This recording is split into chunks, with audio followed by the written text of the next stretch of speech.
Welcome to the Dead Pixel Society podcast, the photo imaging industry's leading news source. Here's your host, Gary Pageau. The Dead Pixel Society podcast is brought to you by Media Clip, Advertech Printing, and IP Labs. Hello again, and welcome to the Dead Pixel Society podcast. I'm your host, Gary Pageau, and today we're joined by Manuj Aggarwal, who's the founder of TetraNoodle in Vancouver, BC, Canada. Hi, Manuj. How are you today? Good. How are you? Excited to be here. So, Manuj, I asked you to come on the podcast today as an expert in artificial intelligence, or as everyone says, AI. But first, you've got a very interesting story about how you became an entrepreneur. Can you just share that first? Sure. Yeah. So my journey started back in India. I grew up in a small town and I started working in a factory at 15. And I was getting $2 a day as pay, working 6 days a week. And so, that was a very difficult life. And I wanted to do something better, bigger with my life. And I found my passion for computers and technology. And I knew that is what I wanted to do for the rest of my life. And when I came to Canada, this was 1998. I got a job very quickly because that was the dot-com boom time. Mm-hmm. And I also lost the job very quickly because immediately after that dot-com bust happened. And yes. And then I got another job with a startup, and September 11th happened, lost that job. And then Gulf War started. So it was like a series of, up and down as I started my career in North America. So that made me realize that, this job security thing is not a real thing, even in North America, no matter where you live. Right. So I decided, I should just go on my own and started my consulting company, basically doing the same thing, but helping more companies rather than working for one employer and helping them build their technology. So I got an opportunity to work with hundreds of startups, with the giants like Microsoft, IBM, Pearson Education, built some really amazing technology, which produced hundreds of millions in value, impacted millions of lives. So that was sort of the journey in short from India to becoming an entrepreneur. When you started out in tech, what was the field, the area of tech you were involved in? Were you a programmer or a product manager? What was sort of your entree into that piece of the business? Yeah. Hardcore engineer, coding all day. I just enjoyed it because I was an extremely introverted kid and then an adult. So I just enjoyed working with machines because they don't talk back and they don't, throw tantrums and everything. So, just I used to work all day, all night. It's a lot of fun, actually. So how long has TetraNoodle been around? And is it specifically about AI, or does it have other disciplines? Yeah. So interestingly enough, this company I told you I started in 2001. Back then it was called Spider Communications. And, coming from an engineer, those were the marketing skills I had because I thought at that time web was new, like internet was called the web. So I named the company Spider Communications to go along with the web. And now around 2007, people were asking me, is this like a phone company you're running? Or so I said, okay, it's time to change the name. So the company has been around for almost 20 years. Right. We have always focused on helping people implement and understand technologies and bring new ideas to life. So I have 4 patents in artificial intelligence where we took some ideas from entrepreneurs and implemented the technology. And as technology progresses, we focus on the current technology. So yes, right now we are hyper focused on AI, but we have expertise in all other areas of technology, blockchain, cloud computing, mobile applications. Mm-hmm. So we have done a lot of work in multiple industries and multiple areas. So let's talk a little bit about AI, because there's a lot of it in the press, obviously, these days, a lot of quote unquote fear mongering and apprehension because people don't understand it. In your opinion, could you define AI? Yeah, sure. So let's, I try to give very simple answer so that everybody can understand it. See, our mind is basically a pattern recognition machine. So if a child touches a hot stove, they only need to touch it once to know that, I don't want to touch it again. So that is a data point that our mind registers and understands the pattern. Now, let's say we put that child in the middle of Antarctica. It's outside, wind chill factor is there's cold wind. The child is wearing heat-resistant gloves, and now in that cold weather, the child touches the hot stove. It will actually feel pleasant. It will not feel hot. Now the child is going to learn, oh, there are multiple variables in this situation I need to learn about, Right. and then make a decision. And so, the mind records 4 or 5 variables, and now, it becomes smarter. But even the smartest person is not able to comprehend more than 10 or 15 variables in a situation. And so at the end of that limit of our intellect, when we have to solve problems like climate change and predicting the weather, predicting the stock market, diagnosing disease, that's when we are dealing with hundreds of thousands of variables. Mhm. And the machine is able to ingest all that data. And because the compute power is powerful enough, it can find these minute patterns and tell us, oh, okay, it's going to rain in 7 days based on the data. So that is what AI is. It's an extension of our mind, but it is much, much more powerful, much, much faster, and it can do all these calculations which our mind is not able to do. So it's basically a big mind that has been attached on top of our mind to help us make these big decisions. Does that help? Yeah, certainly. I mean, that's how I understood it. I mean, because basically you have to take a large amount of data and synthesize it somehow, which in some ways human beings do every day. Yeah. But I'm interested in why, for example, the term artificial intelligence is used, because it's really sort of a weird way of kind of just saying it's really more like massive processing is really more inaccurate. Because see, the thing is, people don't realize this field of work, data analytics or AI or whatever, it has been around for decades. So exactly, started in 70s. It used to be called data analysis or whatever, and it has transitioned from multiple names, and now it is called AI. And the naming the way our world works, people throw out names every day and something catches on, and then people start to repeat it, and then it becomes a name. Okay, this is AI. You are right in saying that it is not like artificial intelligence, but I think the way that our culture has sort of evolved so far with the movies, with the TV shows and terminology, right. that nomenclature has stuck. That is not to say this nomenclature is not going to change again, because Right. I'll tell you one thing, underneath the covers, in the technical circles at least, a term called deep learning became very, very popular in the past 10 years, because deep learning is the actual mechanism of training this artificial intelligence. So people used to call this deep learning, and you may have heard the term deep mind, which defeated the Go player, IBM's. Yeah, that was an IBM platform. Yeah, exactly. Yeah.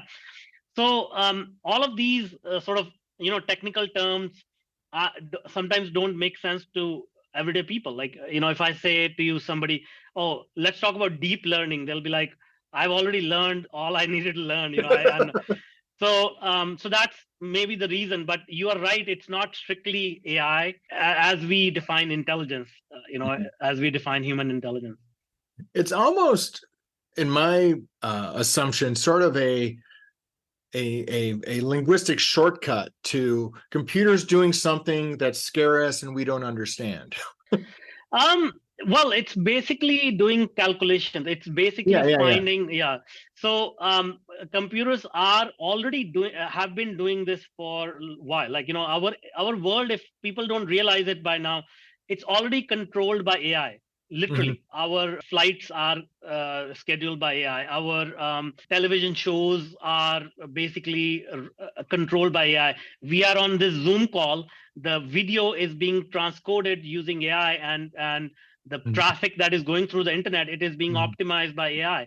It has been around us all along. Now, the difference is that everyday people have had a chance to look at it, feel it, touch it, play with it. And now everybody's mind is being blown, right? Yeah. But, having worked on multiple projects, my mind was blown like 15 years ago when I implemented a system, and within 3 months, it was doing better job than professors of university, trained physicians who have 20 years of experience. So this technology is so powerful, and that is the thing that it is creating so high buzz. But yeah, I mean, it has been used by companies like Facebook, Amazon, all of these things, Well, all even of your these traffic companies. lights are being controlled by Exactly, AI now exactly, exactly, because exactly. it wants to optimize for the provide optimal traffic flow. There's not a human being Absolutely. saying, okay, we need to shave the time setting at this light by 4 seconds if we want to Yeah, yeah, optimize traffic flow. They're going to do yeah, that using, yeah, visual indicators and traffic flow yeah, and all that kind of stuff. exactly. Yeah, yeah, absolutely. So I think what's changed kind of culturally is, like you said, it's been in science fiction for ages, right? Going back to 2001: A Space Odyssey and all that. But now everyday people are able to actually use AI to create their own content or their own, I don't say products, but Yeah, content, I guess is the word I'm looking for, right? Because you got the yeah, chat GPT. And then in the photo industry, we have the generative AI, which is you basically can create a prompt saying, I want a picture of Manuj sitting on an iceberg sipping a soda, yeah, yeah, and yeah, it will create that yeah, for them. yeah, That's kind of shaken up a lot of people, but yeah. you don't think that that's really a threat to human beings' careers. Can you tell why? See, okay, let me explain this. First of all, we have gone through technological revolutions multiple times, right? So when the car was invented, everybody was worried what's going to happen to the horse cart industry. Where are they going to go? But people need to realize all these technological revolutions, they provide bigger and better opportunities. It's just that we have to embrace this technology, not be scared by it, and upskill ourselves to understand what this technology can do. The content generation part is just a very, very tiny piece of what this technology can do. Mhm. So think of the internet, for example. When the internet came along, we were excited about browsing like very static website. Somebody will just write some text on the website and will HTML was the bomb. exactly, right. And not much we could do with it, but just share information. And Right. then we started saying, oh, maybe we can have transactions online. E-commerce came along. And then one day in 1997, a guy named Jeff Bezos started a website. And Mhm. then within 20 years, he became the richest person on the planet, right? Mhm. So he beat out Walmart, which has been around 100 years. Right. Now you can think of uh, AI being 100 times more powerful as a platform, as a digital platform. Mhm. But the real innovation, the real expertise and opportunity comes when you start thinking, what can you build on top of it? In your industry, for example, I'm sure there's going to be TV shows which are completely done by AI. Like within maybe 6 months or a year, we will have movies which are completely done by AI. How much Mhm. opportunity that creates? That's a disruption of multi-billion-dollar company industry, right? Right. So the idea is to understand what AI can do for you and start to utilize it to gain more ideas on how you can utilize this technology, how you can serve your clients, how you can improve your life or the lives around you. Yeah, we recently had a case at the Sony World Photography Awards where a photographer named Boris Edgelson actually submitted an AI generated image to the contest. And then he just announced, hey, I'm doing this to make a point that Yeah, these yeah, can be, because it won an award. yeah, And so yeah, the point is, hey, I can create award-winning art using AI. yeah, yeah, And he was trying to raise awareness of this yeah, potential. What do you yeah, think yeah. about that? What do you think about a content creator who has been able to use their own creativity to create an image? Now that opportunity could be overtaken by a computer. See, okay, so let's step back. Let's go back in history and see the humans have always been Right. passionate about expressing themselves, right? Sure. So when we go to ancient caves, people used the pigment to paint on the walls. Sure. Then writing came along, so they started using paper to express themselves. Then painting came along, we started using canvas and real paints and all that. Now then radio came along, TV came along, everybody started to express themselves. This podcast platform, we are expressing ourselves. So AI is another medium to express ourselves, right? Sure. Now if we start to get very technical, and nobody can take a picture without a camera, that's also a technology we use capture an image and express what is in nature. With AI, I can take inspiration from nature or any other like crazy idea I get, and I can use this technology as a medium to express myself. So in a way, you can imagine eventually what will happen is there's going to be a marketplace for real photographs. There's going to be a marketplace for AI generated photographs, and there's going to be marketplace for probably a morph of a real photograph by AI. Like, there's going to be all these people, producing content or art, and there's going to be appreciation from people who gravitate towards that kind of art, right? Right. No, yeah, I don't disagree. I don't see it as a threat myself. I was just saying that, that was sort of a very recent news story that happened. And because I don't think people were prepared for the idea that, there may be a marketplace for an AI generated artwork or photograph or something. And it's just another form of expression that maybe someone doesn't have the ability to go to Iceland to take pictures of the ice flows there, but maybe they want to create that image for themselves, and they can do that using the generative process. Yeah, exactly. How long? You said you've been doing this machine learning AI type stuff for 15 some years. So was that as an actual researcher, or did you work with companies who are developing the platforms? I'm just curious because it does go way back, and I'm curious as to when the light bulb went off for you. Well, no. So I'm not a researcher. I'm mainly like, pretty much I have education, master's degree, but I'm more action oriented. So everything I've done is in the marketplace. So I'll give you a couple of examples. Like, we worked with a university and a education company to create a platform to help students complete their degree program. So the problem students face is that when they enroll in a degree program, in a first couple of years, they realize this is too difficult for them, or this is of no interest. So we implemented an AI system to help them at their admission point to understand which courses they will like and which ones they will be able to complete. That resulted in a lot more students completing their degree programs. And so that was a good example of AI helping students find out the courses. And this program was actually very successful. President Obama and Bill Gates mentioned it in their speeches multiple times.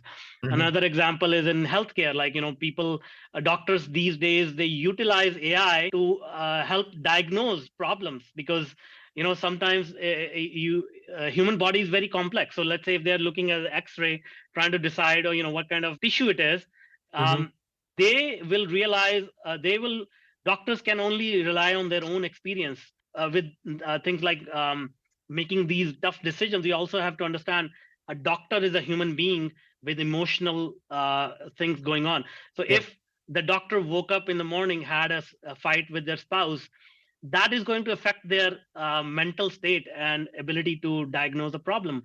But when you supplement that with AI, you can become more objective. You can get a second opinion. You can get a much more like detailed and accurate answer.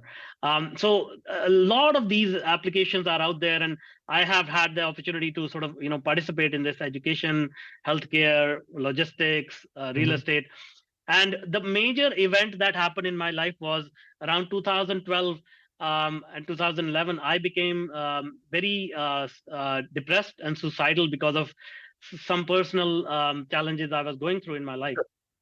And so I knew I needed to get out of that mindset, and I needed to find solutions. So I went into meditation, and I started learning about our human mind, psychology, neuroscience. How does our mind create our reality? And the thoughts that we think, the stories that we tell ourselves, that's what manifests. And so when I realized that AI is actually doing that, it's an extension of our mind. It is actually impacting us in both ways. Like, our mind is impacting AI, our AI is impacting our mind.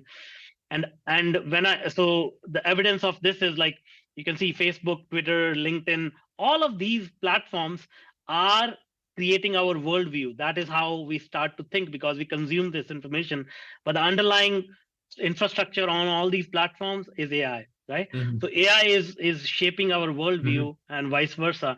And so now I started thinking, okay, if I can utilize things like meditation to fix my mind, maybe I can help other people not fix themselves, but like realize the power they have in their mind Mhm. using AI. So these are some of the things that Mhm. when I realized, I became super passionate about it, started diving Mhm. deeper into it. Yeah, I was going to ask you, that was one of the questions is on the list here, was what does meditation and AI have in common? Yeah, yeah. So can you kind of Yeah, share the yeah, yeah. link? I think that's something that people have broadly not been aware of. Yeah, yeah. See, meditation is basically going inside your mind, looking at your thoughts. So most people have these misconceptions that meditation is about getting lost, getting your mind empty, like no Mhm. thoughts at all. I don't think that is even possible.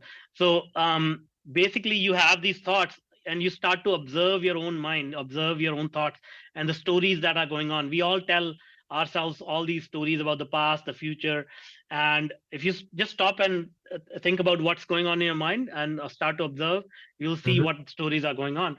And the problem is that 99% of the population, they have negative stories going on in their mind.